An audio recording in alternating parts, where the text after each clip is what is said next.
Kenneth Lober medyo nag-overweight sa unang timbang niya, pero nakuha din ang tamang timbang sa bantamweight sa pangalawang try. Kaya parehas ngayon si Luis Concepcion at Kenneth Lober na nakuha ang timbang sa 118 pounds bantamweight division. Kaya bukas mga tol, mapapanood na natin ang matinding bakbakan. Kailangan may panalo ni Kenneth Lober ito, hindi pwedeng matalo. Dahil kung matalo siya dyan, nako, malaking epekto ito sa kanyang pag-angat. Non-title fight ang laban na ito pero matinik itong kalaban niya. May edad na 40 ito at sinasabing wala na sa prime, matanda na. Pero wag nating kalimutan, former 2 division champion ito. Nag-champion sa flyweight at super flyweight. Kaya yung experience ni Luis Concepcion matindi. Wag natin baliwalayin yun, wag tayo tumingin sa edad. Si Kenneth Lober mas bata at gutom sa panalo. Nakita ko na ito kung paano mag-training ng matindi. Talagang may bilis, may footwork at may lakas. Kailangan lang ni Kenneth Lober dito, wag magkumpiyansa. Patient pa rin.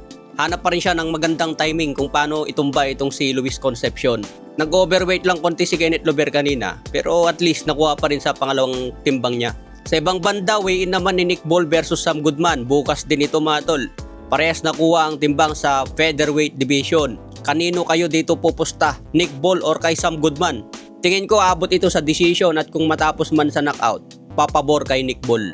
Magagamit ba ni Sam Goodman ang kanyang diskarte na patakbo-takbo sa ring? Kaya ba niyang i-outbox itong si Nick Ball na agresibo? Kaya yan, abangan natin bukas. Siyempre main event, Moses Itauma versus Dillian Whyte. Bakbakan din sa heavyweight. May laban din dyan sila Abraham Nova at si Raymond Ford. Kaya matindi ang abangan natin bukas. Siguro matatapos itong mga tanghali na. Okay, sa ibang banda naman, Lamon Roach Jr. medyo nagdududa na siya kung matutuloy pa ba ang rematch niya kay Tank Davis. Sabi ni Lamon Roach, kung hindi matuloy ang laban ko kay Davis, gusto ko labanan itong si Shakur Stevenson.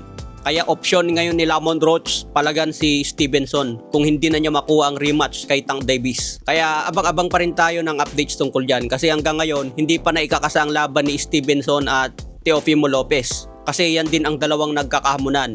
Kung hindi mag-finalize yan at mapupunta si Teofimo Lopez laban kay Ryan Garcia, posibleng mapupunta rin si Stevenson laban kay Lamon Roach.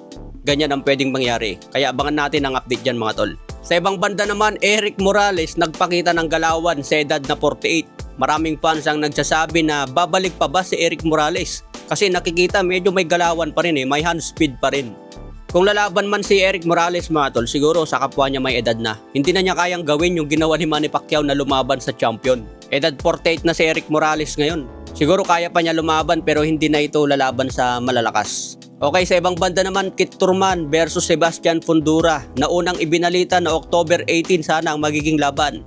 Pero ngayon, October 25 na ang laban nila. Samantala si Beryl Ortiz Jr., finalizing na rin ang laban niya kay Erickson Lubin sa October 18. Kaya abangan natin kung mag-finalize ito bakbakan ni Beryl Ortiz versus Lubin. Okay mga tol, yan lang muna ang mga mainit na updates.